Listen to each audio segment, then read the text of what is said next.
everyone, welcome back to my podcast. My name is Ari and I'm the host of this podcast. I'm here to tell you guys about another amazing middle grade book that I have read. So without further ado, let's go ahead and jump straight into this book review.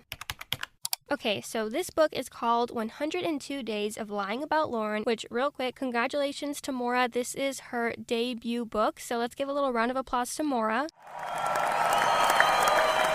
But yeah, so this is a middle grade book. Like I said, it's called 102 or 102 Days of Lying About Lauren. It's by Maura Jortner. It is her debut book, and it is around 200 pages. I believe it's 210 pages, but we'll just say for the sake of the episode, it's around 200 pages, and it's really amazing. I think you guys are going to love it. Let me go ahead and tell you what it's about.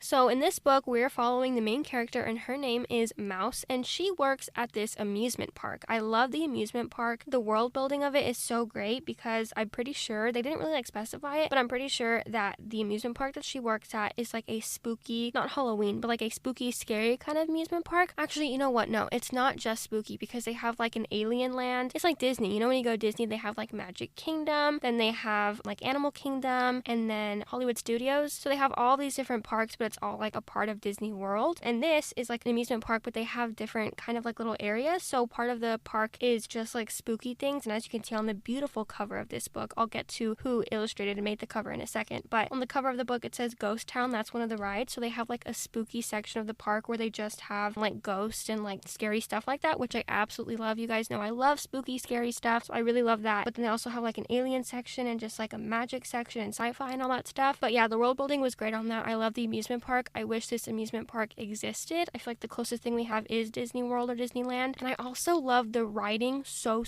much. I love the characters. I love their dialogue. Our main character, Mouse, she says the cutest stuff. She says like, oh, crud muffins, or oh, cream cheese and jelly. Like, it's the cutest little stuff. I love it so much. I'm gonna like start using those. But I love the writing and I love the characters, the world building. It's just awesome writing. I don't always love writing in books. I'm more so like the stories. But in this book, I love the story just as much as I love the writing. Or actually vice versa. I love the writing just as much as I love the story, if not more. So I really love the book. You guys definitely check it out. But yeah, okay, so the main character that we're following, her name is Mouse, and she works as an employee at this amusement park, or so we think. Now, as the readers, we learn some other information that not the characters in the book know. We learn this quite early on, and I won't try to spoil it too much, but basically what we learn as the reader is that she doesn't actually work at this amusement park. We learn that her mom left her here. Her mom abandoned her at this amusement park, and Mouse kind of just learned to live on her own. And at this amusement park, she stays overnight in one of the rides, and she gets up early and she pretends like she works there. She found an employee shirt and she just sweeps the, you know, like the sidewalks and the streets. I don't know what the words are, like the crosswalk. You know what I mean? Like she sweeps the park as she, like throughout the day. That's not actually her job. She doesn't get paid to do that, but that's where she kind of lives. So that's how she blends in. Anyway, that was probably very chaotic. But basically, she doesn't actually work there. She just pretends to work there, and she also lives there, but no one knows that, not even other employees and like the bosses and all of those people. But yeah, so that's kind of like the main thing that we learn about her, and that's her main like struggle and journey. Throughout the book, we also have just her daily life of working in this park, being in this park. Her friend, which is on the front cover right there, his name is Tanner. He is like 16, I think, and he thinks that Mouse is also 16 because she lied. By the way, that's why the title of the book is 102 Days of Lying About Lauren. It's because we find out, like when you open the book, let's open the book. If you hear me moving, that's the book. Before we get to the first chapter, it says here, rules to live by. Don't tell anyone where you live. Don't tell lies. Don't steal. Don't look out the window and pretend to know more than you do. And then it says lies told. I told Hector I was 16. I told Anna I turned 16 in April. I told Juan the quesadillas I ordered were paid for. And I've told him this for 102 days in a row. I also told Kat that Lauren Susek was dead. She isn't. Lauren Susek is me. So that's like before chapter when it gives you all the information. When I first read it, I was like, what the heck does that mean? I'm so confused. But as you read the book, you'll be like, oh wait, that makes so much sense. So as you could see, the last one there, it said Lauren is me. So that's her actual name. But no one knows that. She goes by Mouse. So yeah, she basically is at this park. No one knows that she doesn't actually work there. She has her friend Tanner. And what happens is one day a girl comes when she's doing her normal park stuff. A girl comes and says, hi, I'm looking for Lauren. Or like, are you Lauren? I need to talk to you. And she's like, no, I'm not Lauren. Please leave me alone. My name is Mouse. Thank you. Goodbye. And this whole day, Mouse is trying, or Lauren, is trying to hide through the park to get away from this girl, and then a tornado comes. Like, oh my gosh, a tornado comes, which raises the stakes so much. I don't think I've ever read a middle grade book where there's a tornado. I really loved that. Yeah, a tornado comes, and then she needs to find her friend because he's missing, and she wants to make sure he's okay. And then the girl that's looking for her by the name of Lauren comes, and then them three kind of have to survive this tornado. Meanwhile, there's also mental health representation, and it's amazing. They talk about anxiety and having panic attacks, and actually one of our characters goes through an anxiety attack, and it's so well done. I think it's really great. I love the friendship because they support each other and they're trying to help each other. Along with there being mental health and all of that wonderful representation, there's also representation of the loss of a loved one and losing a loved one and dealing with that and trying to get on with life, especially when you're so young. It's really hard to continue going after you lose someone that you love so dearly. But anyway, yeah, just wonderful representation. I love that they have mental health, and I also love that Maura threw in a tornado. I think that made it so much more fun and unexpected. I was flipping the pages hoping everything was okay, everyone was okay. It was really great. But yeah, so the rest of the story is basically just her working at the park and this girl trying to find out why she's lying about her name. And then you find out how she knows that's her real name and how she knows about the mom and that she abandoned her there and all that stuff. Sorry, I just hit my microphone. If y'all heard a little noise, that was me. I hit my microphone. There you go. I just did it again. But yeah, so that's kind of the book. It's really amazing. I love it. Like I said, there are so many great themes in it. I love all the characters. I love the writing. I love the world building. I also would like to say, actually, wait, hold on. Before I say that, let me go ahead and say who did the cover art before I forget, because I think I forgot in my last episode and I felt so bad. But okay, cover art is by, hold on, give me 1 second.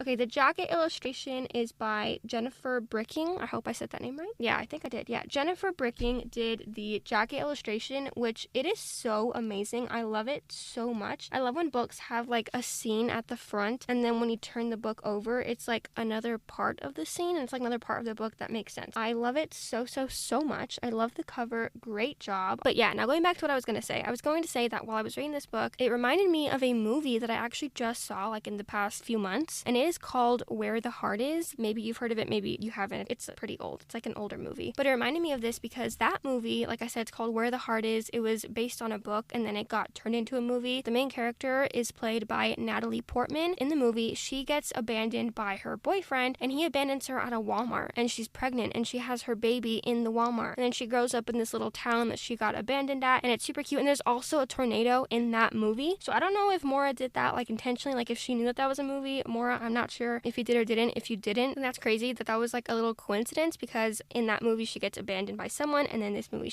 in this book she gets abandoned, and there's a tornado in both of them. So it's awesome. Also, I had just watched Twisters when I read this book, so that was oh my god, there's tornadoes everywhere. It was amazing. Which also, real quick, did you guys watch the Twisters movie? I think it was amazing. But anyway, not talking about that. I really enjoyed that movie though. But it reminded me of Where the Heart Is because they get abandoned, and like I said, there's twisters or tornadoes in it, and it was really great. The movie was great, and this book is even better. But anyway, just wanted to point that out. If you guys enjoy this book and you want a movie kind of it, not really, but just a movie to watch, definitely check out Where the Heart Is. It's really great. But yeah, you guys, I think that's all I have to say for this episode or for this book review. I loved this book so much. If I didn't have it, I would go purchase it as soon as possible. I want to read this. I'm going to recommend this to anyone who wants a book to read. I really recommend checking it out. I will have all links to purchase in this episode description, so be sure to go check that out so you can help support Maura Jortner on her amazing author journey. Maura, I know this is just the beginning. You are going to come out with so many other awesome, amazing books, and hopefully, we can collab on that and I can help promote your books because I love them so much. I know I'm gonna love your books because I love this one. I literally enjoyed it so darn much. 5 stars for sure. But yeah, you guys, before you go, I did not get to do an interview with Maura. Unfortunately, we were both just super busy and it didn't work out timing wise, but I did get a short little message from Maura, so I'm gonna go ahead and put that in. Yeah, here's what she wanted to tell you guys.